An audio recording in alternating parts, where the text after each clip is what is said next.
And I'm live with the boss man himself, Rory Berry. Pleasure to see you again, my friend. You are already the second time on my podcast. I'm not sure, besides Anrik Blood, I don't think anybody has achieved that yet. So welcome. Well, I'm going to take that, and thank you very much. It's good to be here. Good to see you. It's a grand adventure. Great. So, Rory, I wanted to hear your story about, we met quite a while ago already. And actually, just for interest, maybe that's a nice anecdote to start with. I don't know if I told you this, but you were my inspiration. You were the first person who I did my extremely successful connection gambit on. What do I mean by that? I looked at your content. Ooh. I then looked at the people who liked your content. And I started connecting with them, saying, I see we are both fans of Rory Berry and his content, would be great to connect. And this because people really bond over somebody who they like, somebody's content. And you were quite successful, as you are today, with your content back then. And so I thought, well, he obviously attracts similar people to who I want to talk to. So I'm going to start connecting with people in this way. Well, lo and behold, I got like an 80% connection rate and really great conversations coming out of that. Awesome. And then I expanded this and I now do it on like all kinds of people and it works extremely well. You were the first one who I did it on. So that's just as a little anecdote. Wow, that's pretty cool and a nice story. Thank you very much. Yay. Yeah, I was pilfering your contacts. That's effectively what I did. Well, I would like to say growing our communal network. Exactly. That's a nice positive way to frame it. Cool. But the stage is yours. I wanted to talk to you because of your recent transformation. I think the label of it that I gave it, it's like from coach to staff retention specialist, and Correct. how that has provided a boost to your business. But I wanted to just let you tell the whole story. Where were you before and where are you now and what was the transformation? So thank you very much. In short, because I know you've only going to give me about an hour. For the first while, I was using, the coach word to describe what I did and how I helped people. But as we know, that has a vastly different way of being interpreted by different people in the way that they hear that word and they go, bleh, or. And so what I found at networking, when I said the C word, very often I got this sort of, go to the coach corner. Mm-hmm. And my loving clients who, with the best of intentions, kept saying, but you're not a coach. And I was like, that's not helpful because that's what I'm helping you with. And so I took a long think about what I did, how I do, and who I do it for. And I realized that I am a staff retention specialist. I help businesses look after their most important capital, their human capital. And so I just, one day at a networking event, when somebody said, what do you do? I said, I'm a staff retention specialist instead of the C word. And basically what happened was this body language. Ooh, can you tell me some more? Mm-hmm. And I went, aha. And of course I did. And then I said, I use mentoring, coaching. We do some play-based stuff with Lego and various other bits and bobs along the way. And they were like, oh, that's really interesting. And so you work with like culture and values and visions. I said, that's exactly what I do. And all of that stuff, that human touch point stuff, is staff retention. And that's what I love to help businesses do. Look after their people and keep them, because it's way cheaper than getting more. Good. So you've then also rebranded yourself on LinkedIn in this direction? Yes. What's happened since? Have you had more inquiries? Significantly more inquiries, significantly more conversations, like even just at sort of base, will someone talk to me level, more people will talk to me because they're not as nervous about the sort of, oh, he's going to pitch me something because he's a coach thing, which I know unfortunately does happen. Now it's a case of, oh, he's just going to, as you and I have spoken about, brain jam, because that's what I love to do. Two brains hanging out, jamming, magic happens. So more conversations at the bottom level happened, which meant more possibilities for client-led conversations to happen. And as a result of that, future development into some other products that the business is launching, one this month, one in end of April, early May. All of this has come about by literally that shift from one label to another. And it's just been massively powerful, momentum creating. as well as opportunity creating. So yeah, it's Mhm. been a wild and interesting journey. Cool. Excellent. You also, so who do you do this for? What kind of companies? My primary target market is companies 25 to 250 staff that are really wanting to look after their people, and more in the tech and financial services spaces, because it's quite a high stress environment and sometimes the human touch point stuff is missed. And then the product that I'm launching this month and the one in end of April, early May, is for smaller businesses that are looking to build and not make the mistakes early. So they basically, I'm doing myself out of a job in a way, because if they do the stuff properly at the beginning, then they don't need me to come in and help them when they're 25. But I want to help I like them that. when they're little guys as well. Okay, good. And when was this rebrand from coach to staff retention specialist? When was that? Basically, October last year. October last year. Okay. This was my And 1-year anniversary of the business. oh, right. Exactly. Yeah, I remember you quit your previous job, was that right? In Yeah. October 2020. Yeah. Okay, good. And then and what kind of clients have you had since October 2020 till 2021? So in my first year, it was more individuals and a little bit of work with some smaller companies. And then since the rebrand, I've done work with 4 different companies now. I still do one-to-one work. If somebody comes to me and go, I like your vibe, can you help me? I'm obviously not going to be a meanie and be like, no, I hate you, suffer.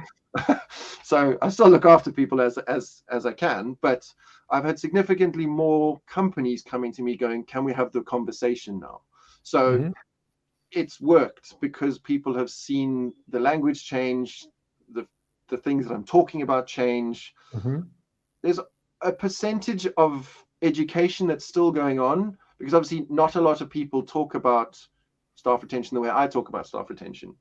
So helping people to understand that investing in your culture, your team, your people points seems like it's expensive, but if you retain people, and I worked out the minimum cost to replace someone that disengages and leaves is 225% of their salary. It's generally between 350 and 400% of their salary to replace them. Now, if you think about that kind of cost, and then the cost to have me in, I'm basically free if people stay and their productivity improves. How do you calculate this 225%? What does that constitute? So of course there's hiring cost, which if we take it very, on a very simple level, it's probably going to be like some 20-30% if you hire a headhunter, right? Or some recruitment firm. So that's that. Where's the other 200%? So it starts before they resign. So 3 to 6 months before somebody resigns, they disengage, which means you don't get them at 100% anymore, which means you're paying them 100% of their salary and you're getting at best 80% capacity out of them. So that's 20% a month that you're losing on paying them. Then they resign, and they have between 1 and 3 months of a notice period. Once again, if you can get 80% capacity out of them at that point, you are really doing well. Very much less in many cases. Once they're gone, you often lose IP. I mean, I worked at the company which I walked in and I said, why is nobody using this X machine over here? And the answer was, oh, because Steve left and he's the only one who knew how to use it. So we have to get a new one. So this is a stupidly small little thing, but this happens in so many companies. So once that person's gone and then you're trying to replace them, one of 2 things happens. If you're really lucky and you place them before they leave, then you don't have to worry about overtime or temps or any of that stuff. But if you can't, then there's overtime for your existing staff. They sometimes get stretched, and then there's sick pay because they get broken and then they have to be off. You have to potentially give time back if you don't pay overtime, which once again is money that you're paying for not productivity in your business. On the other side of the coin, and this is actually where recruiters can save companies money, how many hours are wasted reviewing CVs? Generally, Yeah. that managers and above, whose hourly rate is more than the person that you're replacing. How many interviews per candidate? How many people per interview? If you have 3 people in an interview and you interview twice, that's 6 hours Yeah. lost. Good. Good. Yep. I see And that. once you then finally find this mythical unicorn, and especially in this market, there's not a lot of them, and you grab them and you're like, please be mine. And they go, yes, I will. Doesn't matter how brilliant they are. The first month, you're lucky to get 70% of their capacity because they're learning your way of doing the work. Month 2, 85, month 3, 95. So you've lost 50% of their salary in the first 3 months. Okay. And then your other staff have to also not work while they're training them. If there's peer-to-peer learning, otherwise there's the training costs. Oh, and then there's the recruiter fee. So if you think about it, recruiters actually can save companies money because they can save time wasted in the CV reviewing and stuff. If there's the good relationship, it's got to be good relationship with good brief from the company, etc. But yeah, that's how very quickly the numbers add up. Minimum 225%, generally between 350 and 400%. Okay. So then what do you do for the 25 to 250 staff company, tech and financial services? What kind of staff retention work do you do for them? What works? So first thing, we have to figure out what the real problem is, because very often I'll be asked to come in to help with communication. Oh, if we need some help with communication. Now, obviously, that's nice and broad because communication training could be quite as simply as A is for apples, B is for, like, that's communication training. But very often, communication problems are a symptom. They're not the problem. And so it's about doing some good old-fashioned diagnostics and questioning, interrogating, and just observing in some cases what their processes are, what's going on, what behavior is getting endorsed, even if it's not intentionally endorsed, but if it's not being disciplined, it's being endorsed, and that can then result in discontent.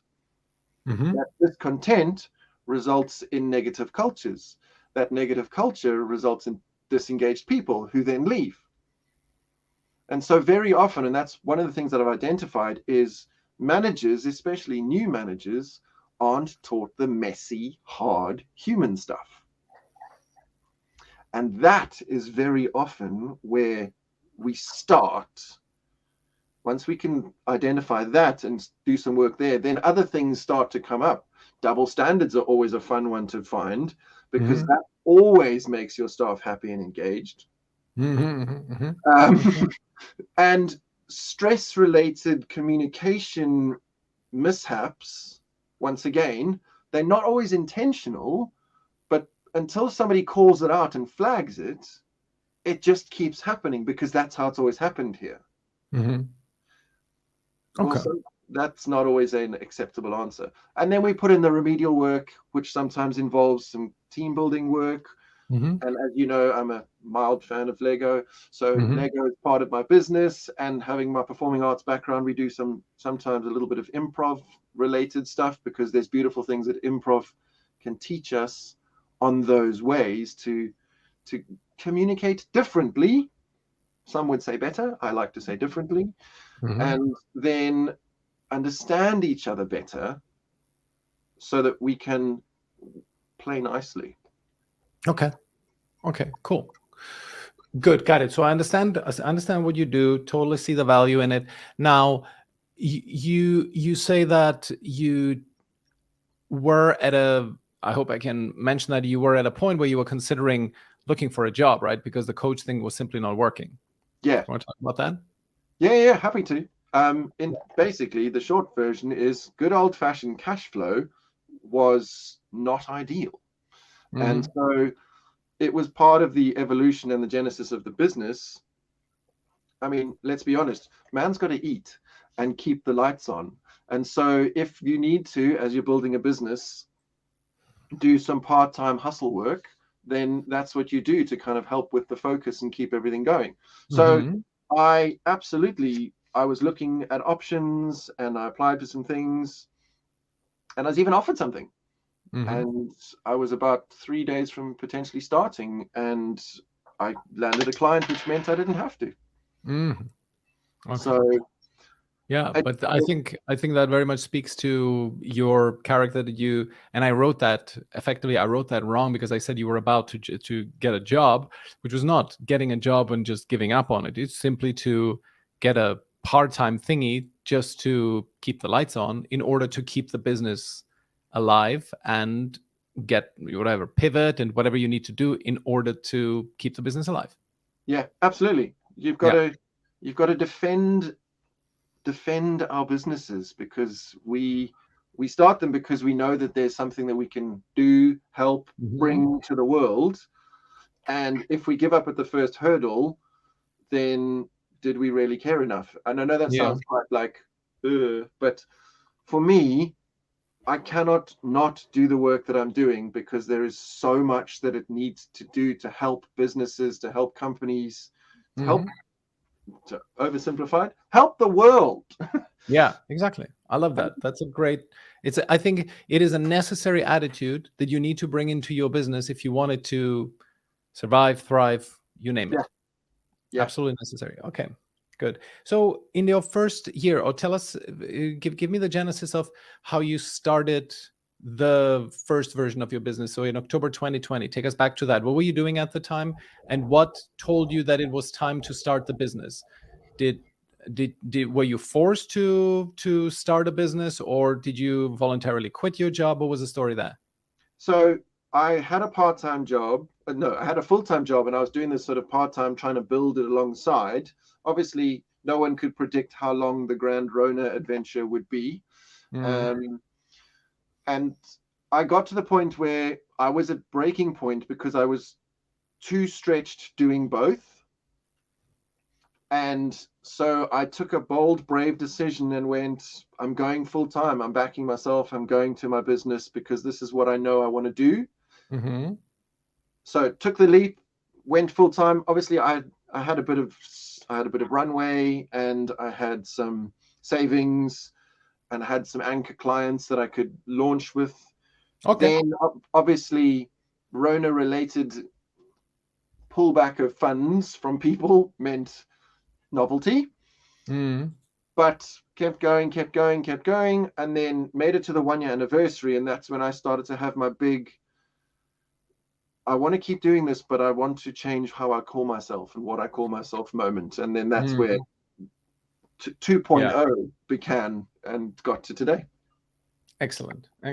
So how, now you also told me that you are changing a few ways how you're getting clients. Can you talk to that? What was your client acquisition strategy in version 1 and now in version 2? So version 1, perhaps naively, I thought that I could just post and people would arrive. So there was a lot more, hi, I'm quite good, please be my friend, can I have your money? Sort of, I'm oversimplifying it, but that was loosely the methodology. Try to be as good as possible, and obviously existing client referral friend stuff. Then a very good friend of mine, Adam, always likes to say it's in the doing. And so I started doing more outreach and more good old fashioned, hi, I believe I can help you. And hi, I've noticed you talking about X. It's something that I can help with because I do Y. So, and I know it's something that you are fond of as well, good old fashioned outbound in the DMs.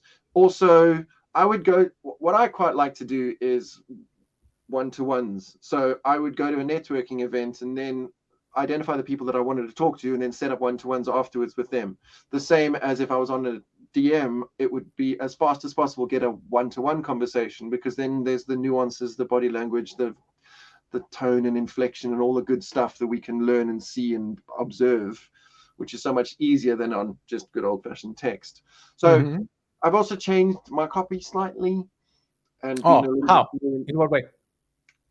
Being more intentional about what I'm posting about, and also what I'm not posting about.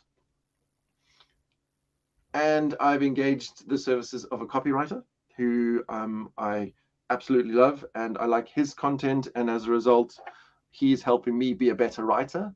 So changing the structure of my posts, frequency, in time, and messaging, and just being more on point.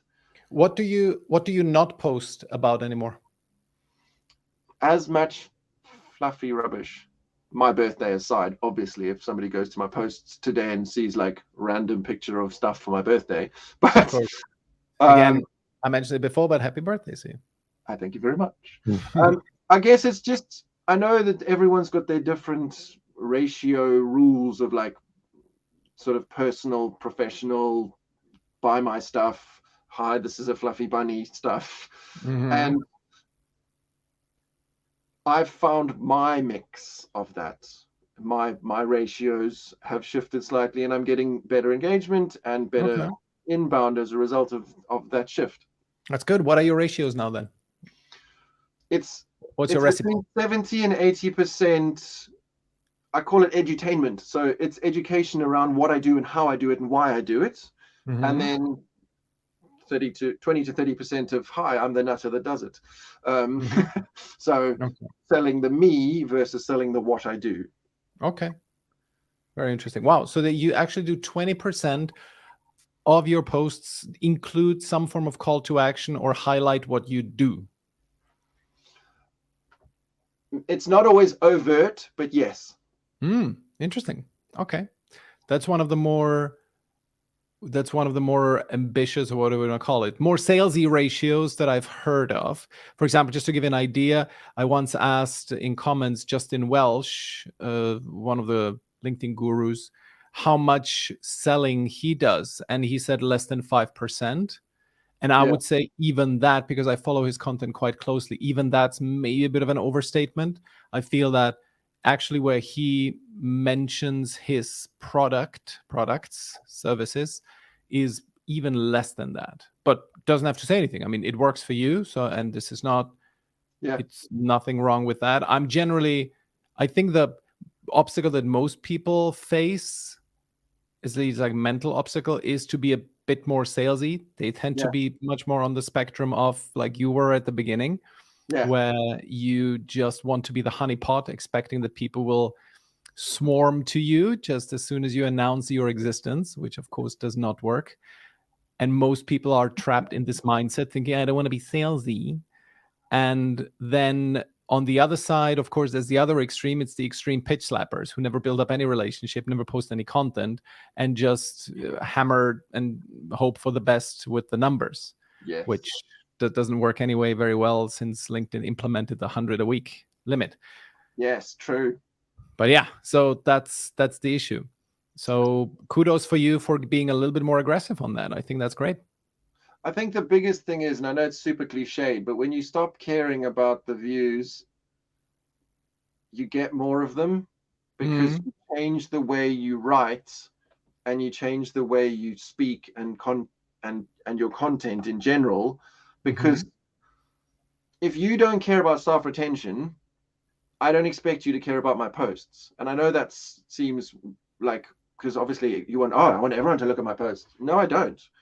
I want people that need my stuff. Now, obviously, there's a ratio between like 7 views. Okay, well, that's going to, like, no one sees anything. But I don't need 7 bajillion views on every post. I need the right people seeing it. And that's obviously where it comes to curating the who you're connected with, and or playing the game that I know that some people do. And I say game intentionally because life should be more fun and play, not necessarily trying to beat the system, but adding value to people's content that are your target market. And so it's the secondary posts, also known as the long comment, where if you are my target market, but we're not connected, it would be, yes, I could hit the connect please with, but if you don't know me from a bar of anything, then I've got a low chance of getting in. But if you see me in your comments quite a lot, adding value to you, and then I go, hey, can we be chums? Better chance. Of course. Much easier. Yeah. So do you have a LinkedIn routine? I try to do my personal posts before 9 a.m. and then dip in and out in the day for blocks. I'm being better at scheduling time for it. So I'll schedule 15 minutes into my diary. I've basically started to micromanage myself, and it's working. That's good. And so I'll just absolutely go in, do my 15 minutes, and then disappear. One of the biggest changes that I made that's made the biggest difference is I took LinkedIn off my phone. Off your phone? Yeah. So I only interact on my machine now. Yep. So what it means is I can't also doom scroll and then get sucked in the fiddly faff of it all. So putting those blocks in is like, it's time. So open up tab, and then close tab. So you don't get those little numbers ping up and you're like, oh, numbers. So you don't go wandering back to that either. Okay, good. And so do you have also because you mentioned outbound, do you have a number that you shoot for every day or every week? I look at my week on a Monday and see how much time I've got for outbound. Because if it's a super busy week with meetings and things or client work, I might not try and do 20 a day as an example. But if it's a very low diary busy week, then I will try to do X per day. Generally between 5 and 20, literally is numbers. It's a good number. Purely on what the rest of my diary looks like. Awesome. That's very good. And the conversation are basically you just start a conversation and see where it takes you, aiming to figure out if they maybe have a problem that you can help them with. Is that right? Yeah. Obviously, if I happen to have seen somebody comment on something which clearly states they have a problem that I can help with, I don't pitch slap straight in. You sort of, it's like, hi dear, would you like some Bitcoin? But it's absolutely, it's that relationship building. And I'm also not afraid to be honest and like, look, I'm going to be honest. I can help with this. I'm not going to talk to you about that straight away. I'd like to know a bit more about you and tell you a bit more about me first. Do you want a Lego loving nutter in your world or not? And then once we've developed that rapport, as I said earlier, one of the big things for me is try and get it into a one-on-one conversation. Offline, even if it's Zoom, when I'm in offline, like out of the messages. Yeah. Good. Excellent. Do you have you collected enough numbers so you can share some ratios, like out of how many conversations you get, how many Zoom calls? It's very light data because I've tweaked the messaging slightly recently, but I would say right now, out of messages that result in actual conversations, I probably have about a 35 to 45% to one-on-ones ratio. Okay, wait, we have to break into this. So if let's say you start 100 conversations. Yes. You send 100 first messages on LinkedIn. Okay. Yeah. Out of that, how many do you get responses approximately? Right now, I'm just working the maths out. About 4 to 5, so about a 50% strike rate of hi, would you like to talk to me, starts in a let's have a conversation. So 40 to 50% of the people I go, hi, would you like to talk to me? Yeah. Talk to me. That's great. That's very good. So you send a first message and you get 50% responses. Yes. Great. Awesome. How many of those, so we have 50 responses, how many become a real actual back and forth about business? That's probably my 30 to 40% is of that. So of those 50 people, 30 to 40%, and I can't do that maths. I'm sorry, my brain's just died. No, it's like 15 to 20. Yeah, 15. That's right. 15 to 20 of those then result in an actual, like, proper one-to-one conversation. But wait, on Zoom? Yeah. Wow, that is huge. Other platforms are available. So out of 50 people responding, you get between 15 and 20 on a Zoom call. Yeah. Wow, that is huge. That is double of what I get. And out of those, how many do you close? I have closed 3 right now. So my closing ratio is a bit low. I would like it to be slightly higher. Not bad. 3. And those came all from outbound? Very impressive, man. That is really good. So So you need to start. That's like, it's a very interesting to behold. You have to start 33 conversations to win one client. yeah. Those are excellent numbers. You should be teaching this. That is excellent. Very impressed. Thank you, boss. Good. Good. Well, so basically, come on, if you can do, and you said you can do between 5 to 20 conversation starts a day, meaning you should be getting yourself a new client every week. Yes, that is where it is looking like it's heading if the numbers continue the way they do. Right now, I haven't been able to do as much outbound because I've been nose down on getting product ready. But once it's live up and running, then obviously I'll be back to that, and the grand circle continues. Amazing. That means basically you're going to run out of capacity yourself pretty soon. So that would mean prices go up and you hire someone. Yes and yes. Good. I want to have at least 2 people with me by this time next year. Amazing. That is quite the transformation. Excellent. So that's my goal. That's my focus. Very good. You also mentioned to me that, I wrote this down, you niching happened by accident. How did that go? So when I switched from coach to staff retention specialist, that was my niching by accident, because not a lot of people talk about staff retention, and not a lot of people talk, and even less people talk about staff retention the way I talk about staff retention and the way that I work around it. So I also did some very, very loose Googling and sniffing around and finding out of how many people do this and use this title, etc. And the number of people using it just on LinkedIn at the time was like under 700,000 had staff retention specialist anywhere, or staff retention anywhere on their profiles. Mm-hmm. And so people started to, I mean, I literally had, just after I changed my headline, about 10 people in the space of a week said to me, I wanted to connect with you because of your headline.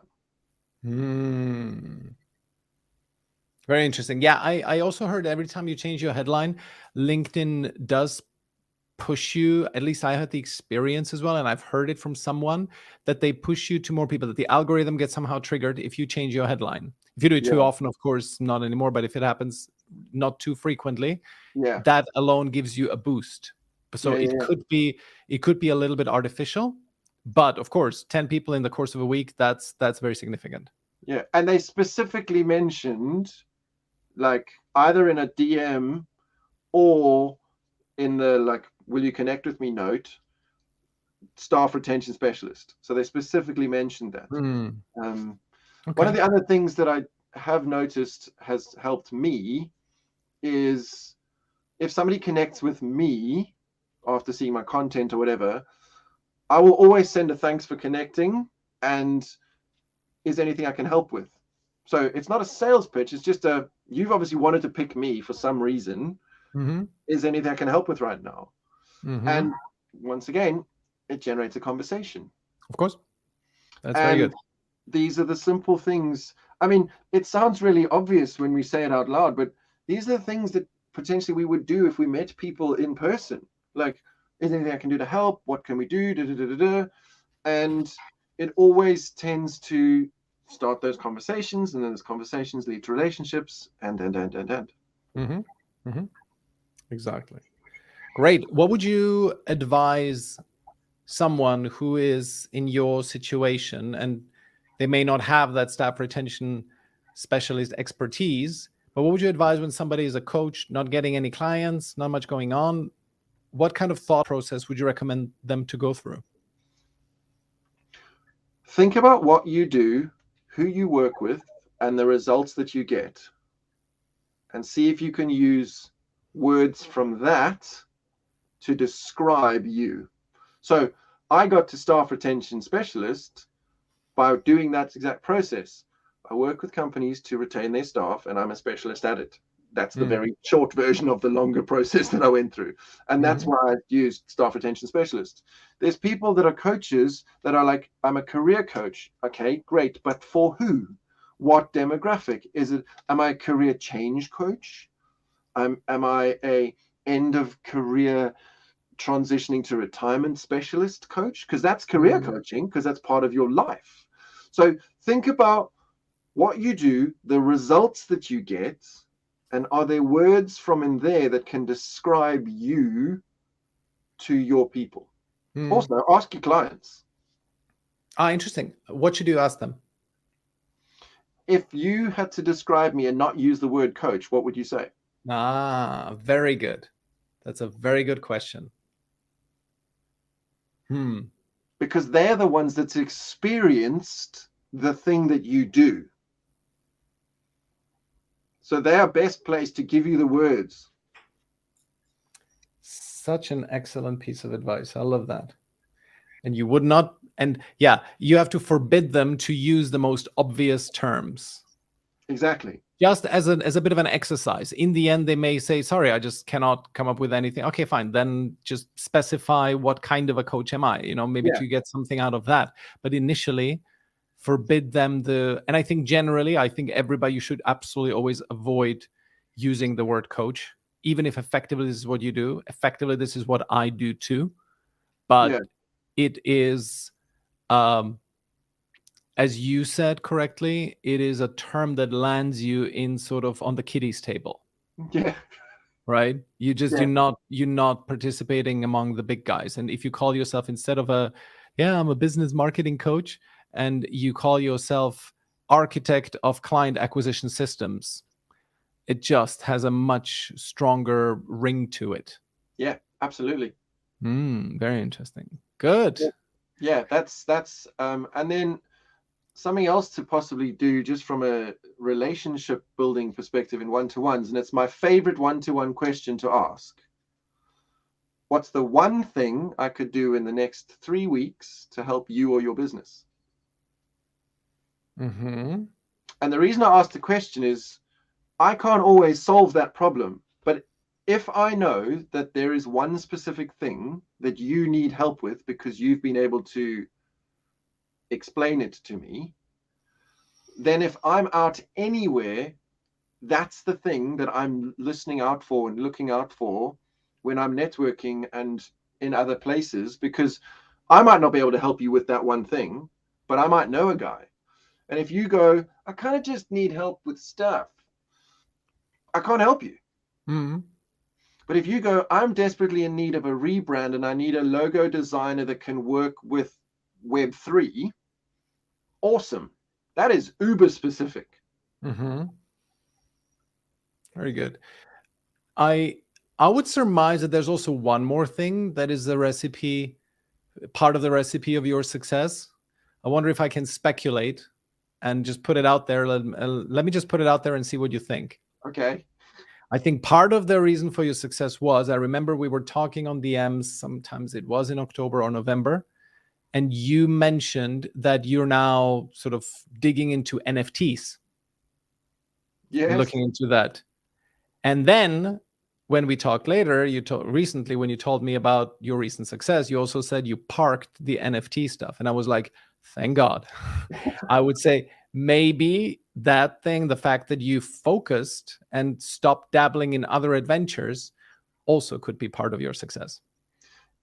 I agree. Yes. I was definitely briefly distracted by shiny things. Mm. It's easy to do, for me anyway. Other people may not have the same challenges, but yes, if there is one thing that I could encourage, if anyone is putting themselves or struggling or on the edge and impossible where I was,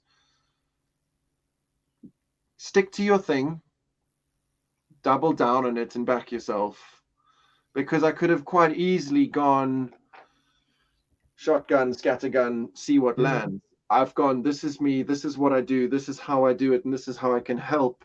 And that's the track I'm on. Yes, there's tangents, like the products are peripheries of, but it's all in the same line of all the way Yep. through. And so Exactly. for me, Exactly. yes, singularity of focus has definitely helped. I mean, I was in a very similar spot. I remember in, when was that? Beginning 2019. That's quite a while ago already. But I was involved in a group that was all about crypto. That was like the first big wave of crypto. Yeah, And I kind of on the side, I could sort of have had it as a side project. No, it was 2018, I think. I had it as a side project that I would go and help them get consulting clients for their crypto advisory stuff. yeah, And it's clear that at the time my business was not thriving whatsoever because I was going into different directions. And from this, I have now gone exactly in the opposite direction.